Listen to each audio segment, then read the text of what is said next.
تنظیم دعوت اسلام کی جانب سے ماہ رمضان المبارک میں حیدرآباد شہر میں واقع تمام جیلوں میں قیدیوں کو مسلسل 1 ماہ تک روزہ افطاری تقسیم کی جاتی ہے۔ یہ عمل گزشتہ 33 سال سے جاری ہے، جہاں پر 700 تا 800 قیدی روزہ رکھتے ہیں۔ تنظیم کے صدر خواجہ علی بابر نے میڈیا سے بات کرتے ہوئے اس سلسلے میں تفصیلات سے واقف کروایا۔ اس موقع پر جنرل سیکریٹری محمد انور اور دیگر موجود تھے۔ السلام علیکم ورحمۃ اللہ وبرکاتہ۔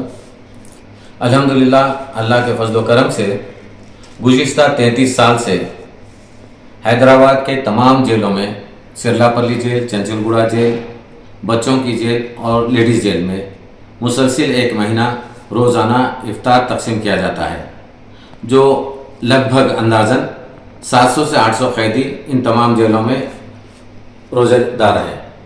ان کا افطار کا کام کی ذمہ داری سرلاپلی کے لیے جناب عبدالرحیم صاحب وہ ذمہ داری نبھاتے ہیں جو تارناٹہ میں رہتے ہیں، اور چنچل گوڑا جیل، لیڈیز جیل اور بچوں کی جیل میں غوث بھائی اور مسعود یہ ذمہ داری سے کام کی تکمیل کرتے ہیں۔ جہاں تک پرمیشنز کا تعلق ہے، اس کام کی ذمہ داری ہمارے جنرل سیکریٹری انور صاحب کرتے ہیں اور میں اس تنظیم کا صدر ہوں۔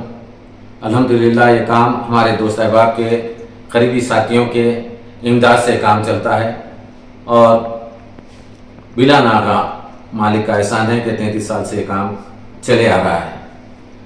آپ حضرات یہ نوٹ کریں کہ روزے دار کو افطار کرانے کا بے انتہا اجر و ثواب احادیث میں ملتا ہے، لیکن قیدیوں کے معاملے میں وہ تو بالکل مجبور و بے بس ہیں۔ ان تک افطار کا پہنچانا، روزانہ پہنچانا اور اتنی دور تک پہنچانا جو ناممکن نظر آتا ہے، تو الحمدللہ ہماری تنظیم کی جانب سے بڑا آسانی سے کام خوش اسلوبی سے مستقل چلتے آ رہا ہے۔